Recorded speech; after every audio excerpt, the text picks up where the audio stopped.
નમસ્કાર દર્શક મિત્રો, અબ તકના વિશેષ કાર્યક્રમમાં આપનું સ્વાગત છે. હું છું આપનો જિજ્ઞેશ અને આજે આપણે એક 1 ડિસેમ્બર એટલે કે વિશ્વ એડ્સ દિવસ. શું કામ વિશ્વ એડ્સ દિવસ ઉજવવામાં આવે છે?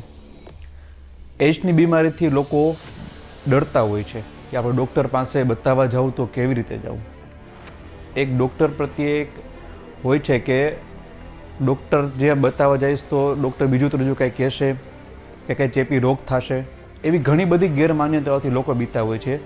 ત્યારે આપણી સાથે અત્યારે એડ્સના પ્રિવેન્શન ક્લબના ચેરમેન એટલે કે અરુણભાઈ દવે જોડાયા છે. અરુણભાઈ દવે, આપનું અબ તક ચેનલમાં આપનું હાર્દિક સ્વાગત છે. અરુણભાઈ, પહેલો પ્રશ્ન હું તમને એ કરીશ કે 1 ડિસેમ્બર એટલે કે વિશ્વ એડ્સ દિવસ શું કામ ઉજવવામાં આવે છે? ખાસ કરીને 1981માં જ્યારે વિશ્વમાં પહેલીવાર એડ્સ જોવા મળ્યો, એડ્સનો વાયરસ જોવા મળ્યો HIV, અને 1986માં ભારતમાં દાખલ થયો અને પહેલું મૃત્યુ બોમ્બેમાં થયું.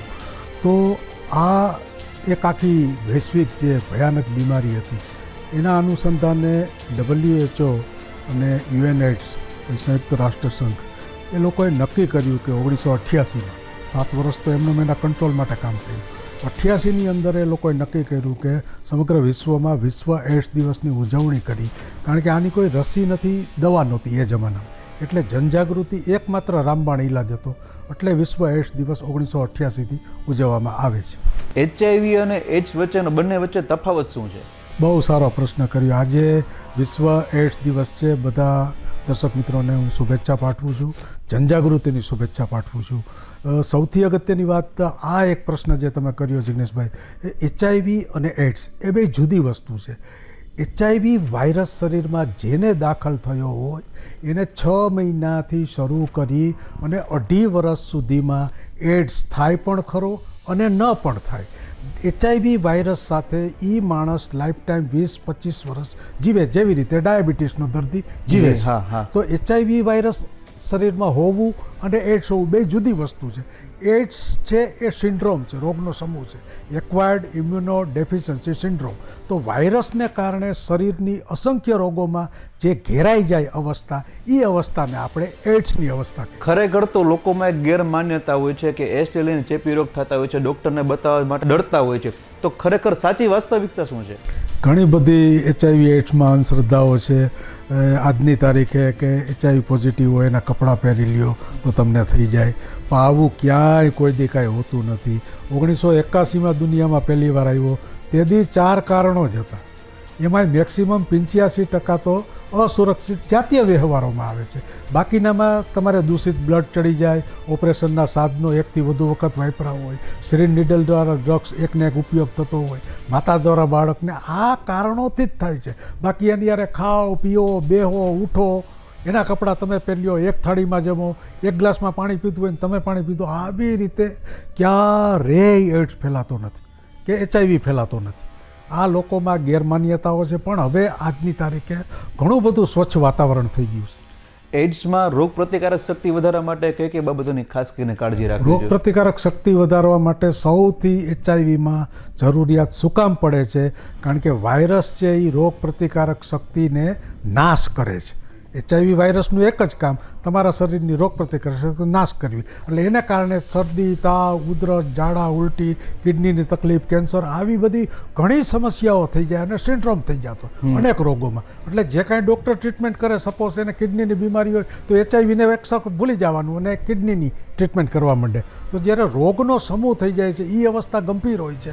પણ ખાસ કરી અને જે ટ્રીટમેન્ટની દ્રષ્ટિએ રોગ પ્રતિકારક ઇમ્યુન સિસ્ટમ વધારવા આપણે સામાન્ય માણસ જે રીતે પોષણયુક્ત આહાર કરીએ, થોડીક કસરત કરીએ, સવારમાં વહેલી સવારમાં ચાલવાનું રાખીએ, આવો બુસ્ટઅપવાળો જે ઇમ્યુન બુસ્ટઅપવાળો ખોરાક છે, ફળો છે, આ બધું લઈએ તો ઇમ્યુનિટી વધે. કારણ કે આપણે થોડીક દરકાર રાખીશું ઓછી તો ચાલશે, પણ HIV વાળાને રાખવી પોસાય નહીં.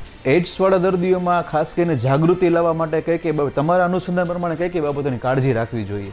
HIV પોઝિટિવે તો પહેલી કાળજી રાખવી પડે કે પોતાનો ચેપ બીજાને ન લાગે. જી હા, સૌથી અગત્યની. કારણ કે HIV કોણ ફેલાવી શકે? એક HIV પોઝિટિવ હોય એ જ બીજા HIV ને ફેલાવી શકે. હું નોર્મલ માણસ છું તો હું કોઈને HIV દેવાનો નથી. ચોક્કસ. તો એ લોકોએ દરકાર રાખવી પડે. સાથોસાથ એને ખોરાકમાં ધ્યાન રાખવું પડે અને સમયાંતરે સોનોગ્રાફીથી માંડીને તમામ એના રૂટિન ટેસ્ટ, કારણ કે વાયરસ જ્યારે શરીરમાં વધે છે ત્યારે વાયરલ લોડ તમારો વધે છે. વાયરલ લોડ વધે છે એને કારણે ઇન્ફેક્શન વધી જાય છે. તો એન્ટીરિટ્રોવાયરલ થેરાપી ART આ અત્યારે જે ડ્રગ્સ મળે છે એ બધી જ ભારતની તમામ જિલ્લાની હોસ્પિટલોમાં મફત મળે છે. જે પ્રાઇવેટની અંદર 5,000 રૂપિયાનો ખર્ચો થાય એ ફ્રી ઓફ આપે છે. તો એ દવા નિયમિત લેવી, આ જીવન લેવી પડશે, કારણ કે અત્યાર સુધીમાં કોઈ એવી રસી એ નથી આવી, કોઈ એવી દવા નથી કે જે તમારા શરીરમાંથી HIV વાયરસને બહાર કાઢી શકે. ખાસ કરીને ભારતમાં અત્યારે HIV અને એઇડ્સની પરિસ્થિતિ શું છે સમગ્ર વિશ્વમાં, ભારતમાં? જો બહુ સારો પ્રશ્ન તમે કર્યો, દર્શકોને પણ ખૂબ જ મજા આવશે. ચોક્કસ. કોરોનાની અંદર સૌથી વિશ્વના મોટામાં મોટા દેશે આપણે ખૂબ જ સફળતા મેળવી. જી હા. પબ્લિકનો સપોર્ટ હતો, બધાનો હતો, 100%. ભલે મૃત્યુ થયા હશે પણ અન્ય દેશો કરતાં આપણે સારું એનું મેનેજ કરી શક્યા. એવી જ રીતે HIVની અંદર પણ વિશ્વની અંદર જ્યારે 39% આજની તારીખે ઘટ્યો છે ત્યારે ભારતની અંદર એનું પ્રમાણ 42% ઘટ્યું છે. તો દુનિયા કરતાં આપણે 3% આગળ છે, એ તો નક્કી થઈ ગયું છે. ચોક્કસ. હા. તો સાથોસાથ એ પણ ન ભૂલવું જોઈએ કે HIV નથી. HIV ગમે ત્યારે ગમે ત્યાંથી ગમે તેને થઈ શકે છે. જો તમારા અસુરક્ષિત જાતીય વ્યવહારો, એટલા માટે જ ખાસ કરી અને યુવાનોને આમાં જોડવામાં આવે છે. તો યુથ છે એ એનું બિહેવિયર છે, સંસ્કારિતાની આપણી વાત છે, ભારતીય સંસ્કૃતિની વાત છે. તો આ સંદર્ભેનો જો એના કોઈ પણ સંસ્કારિતા રીતે એની લાઈફસ્ટાઈલ જીવે તો ક્યારે HIVનો ભય રહેતો નથી. અને સાથોસાથ જે બીજી એક ગંભીર વાત છે કે આજની તારીખે જ 570 દરરોજની 15 થી 24 વર્ષની છોકરીઓ કે કિશોરીઓ HIVનું ઇન્ફેક્શન લાગે છે. અવિકસિત દેશો હોય, ઓછી આવકવાળા હોય, ગરીબ દેશો હોય, નાઇજીરિયા, ઇથોપિયા, યુગાન્ડા, આમાં બહુ ભયંકર સ્થિતિ છે. અને વિશ્વની દ્રષ્ટિએ ભારતમાં મારી દ્રષ્ટિએ હું 38 વર્ષથી કામ કરું છું, આજનું જે વાતાવરણ છે વિશ્વમાં સૌથી શ્રેષ્ઠ વાતાવરણ છે. આ વર્ષે 1 ડિસેમ્બરે જ્યારે વિશ્વ એઇડ્સ દિવસ ઉજવવામાં આવી રહ્યો છે, તો આ વર્ષનું સ્લોગન શું છે? ખૂબ જ સારી વાત છે, દર્શકોને પણ મજા આવશે. 2025નું તમે જુઓ, અમેરિકાનું વલણ જુઓ કે વિશ્વના દેશોનું વલણ જુઓ, બધામાં ભંડોળમાં કાપ મૂકી દેવામાં આવ્યો છે. કોઈ પણ યોજના હોય એમાં કાપ મૂકી દેવામાં આવ્યો છે. એને કારણે HIV એઇડ્સમાં જે આપણને સફળતા મળી, મેં હમણાં ભારતની જ વાત કરી, વિશ્વની વાત કરી કે 42% આપણે કંટ્રોલ સુધી પહોંચી ગયા. આટલે પહોંચી ગયા હતા, હવે જે સહાય મળતી હતી એ બંધ થઈ ગયા, એટલે પાછું એક ડગલું પાછળ જોવાનું, એક ડગલું આગળ જોવાનું. એટલે વિક્ષેપને દૂર કરો અને પરિવર્તન મળ્યું છે એને આગળ ધપાવો. તો આ ફંડ કટોતી છે ને એ મારી દ્રષ્ટિએ સૌથી ભયંકર સ્થિતિ જો HIVમાં હોય, 81માં જ્યારે આવ્યો ત્યારની પણ નહોતી. આજે 2025માં આ ભંડોળ કાપને કારણે કેટલાય લોકોને દવા નથી મળી શકતી અને ચેપનું પ્રમાણ વધી જાય છે. એટલે યુએનનો હમણાં જ 2 દિવસ પહેલાં રિપોર્ટ જાહેર થયો, એમાં પણ ચેતવણી આપી છે કે આ 2025માં જ નવા 33 લાખ લોકોને HIVનું ઇન્ફેક્શન લાગશે. એટલે મોટા જે મહાસત્તાઓના દેશો છે, અમેરિકા સહિત, એને પણ વચન આપ્યું છે હમણાં G20ની અંદર, કોપની આ બધી વૈશ્વિક લેવલની કોન્ફરન્સમાં પણ 70થી વધુ દેશોએ કીધું છે કે ના, અમે હવે સપોર્ટ આપીશું, કારણ કે બહુ ગંભીર પરિસ્થિતિ છે અત્યારની. તો બધા જ દેશો સાથે મળી એક થઈ અને આમાં કરશે, નકર તો આની અંદર બહુ ગંભીર પરિણામો સમગ્ર વિશ્વએ ભોગવવા. જી, તમે કીધું કે 38 વર્ષથી તમે એઇડ્સ બાબતે, એઇડ્સના જે ક્લબ છે તેમાં જોડાયેલા છો, તો તમને શું લાગે છે આવનારા દિવસોમાં એઇડ્સની પરિસ્થિતિ કેવી છે? શું તેને નાબૂદ કરી શકાશે?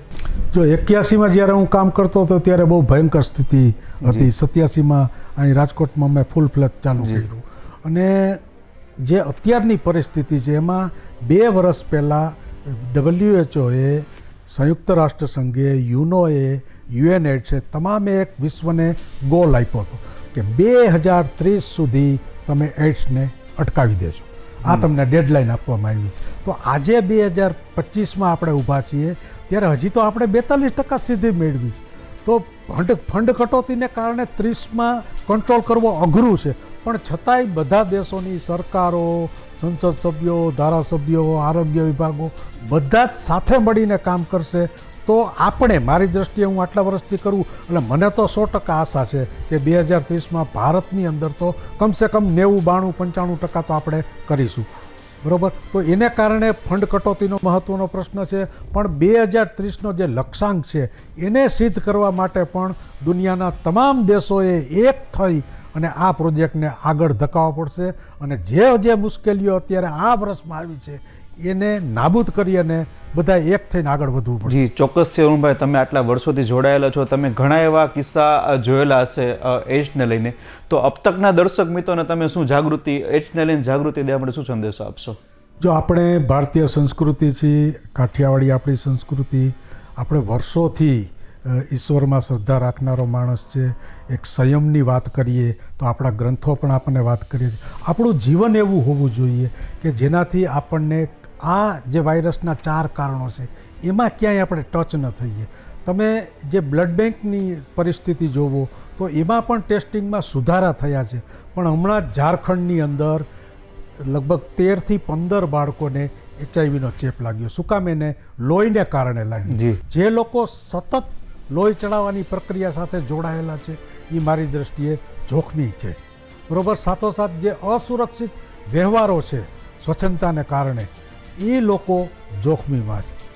બરાબર. ઇન્ટિરિયલમાં ક્યાંય હવે તો સિરિંજ નીડલ ડિસ્પોઝેબલ વાપરે છે, એટલે એ પ્રશ્ન રહેતો નથી, પણ છતાંય જે ડ્રગ્સ યુઝર છે એ એકને એક ઇન્જેક્શનથી એક લેશે, બીજો લેશે, ત્રીજો લેશે, તો બ્લડ કોન્ટેક્ટમાં જે લોકો આવે છે એ મારી દૃષ્ટિએ ભયંકર સ્થિતિમાં છે. એટલે આપણા જેવા સામાન્ય લોકોએ કાંઈ ચિંતા કરવાની જરૂર નથી. આ તો મેં તમને આવી પરિસ્થિતિ કીધી કારણ કે આજનું યુવાનોનું બિહેવિયર દિવસે દિવસે જે ઉડતા પંજાબની વાત કરે, ગુજરાતની અંદર ડ્રગ્સની વાત કરે, તો ક્યાંક ને ક્યાંક આ સમસ્યા અત્યારે હશે કે ભવિષ્યમાં આવશે, એટલા માટે આપણે ચેતવું જોઈએ. તો દરેક મા બાપે સંતાનોને પ્રેમ, હૂંફ અને લાગણી આપો, એને સમજો, વિચારો, તો ક્યારેય આ HIV એઇડ્સ છે એક પ્રેમનો દિવસ છે, એક પ્રેમ આપવાનો દિવસ છે. કારણ કે કોઈ માણસને HIV હોય ત્યારે એટલું બધું એ ગભરાઈ ગયું હોય, અને કોકનો એક ખાલી હાથ આવે કે હું તારી ભેગો છું, ત્યારે ખરેખર એ લાંબુ જીવી જતો હોય છે. એટલે આની અંદર જિગ્નેશભાઈ ઘણા બધા ફેક્ટરો, જે પ્રેમ, હૂંફ, લાગણી, શ્રદ્ધા, વિશ્વાસ, આ બધા ફેક્ટરો કામ કરે છે. ભલે WHOની ગાઈડલાઇનમાં નથી, પણ આજે 40 વર્ષે મને એમ થયું છે કે કોકને હું સધિયારો આપીશ તો 100% એ 2 ડગલા વધુ આગળ ચાલશે. ખાસ કરીને બ્લડ બેંકની જ્યારે હું વાત કરું છું ત્યારે એક દર્શક મિત્રો તમે પણ ખાસ ધ્યાન રાખજો કે જે રેગ્યુલર ડોનર છે એ મારી દ્રષ્ટિએ સૌથી તંદુરસ્ત છે. શું કામ? એને કે દર 3 મહિને એ બ્લડ આપે છે. એક 3 મહિને બ્લડ આપ્યું, HIV, થેલેસેમિયા બધા ટેસ્ટ એના થઈ ગયા 7-8 પ્રકારના, અને એક શુદ્ધ લોહી એને આપ્યું, તો 3 મહિના પછી પાછો આવે છે તો પાછો ચાયણીમાં ચરાય છે, પાછો ચાયણીમાં, એમ કરતાં કરતાં આખા વર્ષમાં 4 વાર આપે છે. એટલે આપણને પૂરતો વિશ્વાસ હોય કે ના, આ તંદુરસ્ત છે. એટલે જે રેગ્યુલર રક્તદાતાઓ છે એ HIV કંટ્રોલિંગમાં સારામાં સારું કામ કરી શકે. એટલે જે કાંઈ કીટની વ્યવસ્થા છે, અમારા વખતે 81-87ના ગાળામાં તો HIV અંદર જ્યારે તમે ટેસ્ટ કરો ત્યારે એ કીટ એવી આવતી હતી, એની સેન્સિટિવિટી પણ લગભગ 90%ની આસપાસ હતી, અને 10-15મે દિવસે એન્ટીબોડી બને ત્યારે એની શોધે. તો એ ગાળામાં કેટલાયને HIV પોઝિટિવ થઈ ગયું હોય, કારણ કે ઓપરેશન વખતે કે આ વખતે બ્લડની ખાસ જરૂર હોય ચડાવવાની, તો એને કારણે લેડીઝને પણ ઘણાને ઇન્ફેક્શન લાગી ગયું. પણ હવે અલગ પ્રકારની નવી કીટ આવી છે, દિવસે દિવસે પ્રગતિ થઈ, તો કે આજે બ્લડ આપ્યું અને સીધું મારામાં ટેસ્ટ કરે તો સીધું એ વાયરસ પાર્ટિકલ શોધે. પહેલાં એન્ટીબોડી શોધતી, જે વાયરસ છે એ એન્ટીબોડી બનાવે એની રાહ જોઈને પછી શોધતી, હવે ડાયરેક્ટ વાયરસ જ શોધે છે. એટલે બહુ રેર કિસ્સાની અંદર કોક કદાચ બેડલક માણસ હોય 1-1.5 લાખ એને ચેપ લાગવાની શક્યતા રહે. એટલે પણ દર્શક મિત્રો ખાસ તમે લોહી લેતી વખતે, દેતી વખતે, ખાસ રક્તદાન વખતે આવું ધ્યાન રાખજો.